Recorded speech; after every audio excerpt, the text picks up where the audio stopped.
உலகமே தூங்கிட்டு இருக்கிற டைம்ல நம்ம இப்போ எங்கே போகிறோம்னா முன்ன பின்ன தெரியாத ஃப்ரெண்ட்ஸ் கூட ஹைக்கிங் போக போகிறோம்.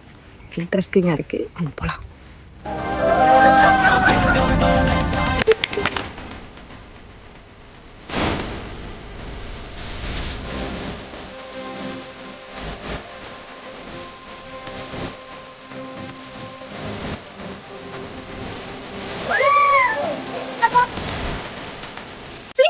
வழுக்குது, வழுக்க கூடாது.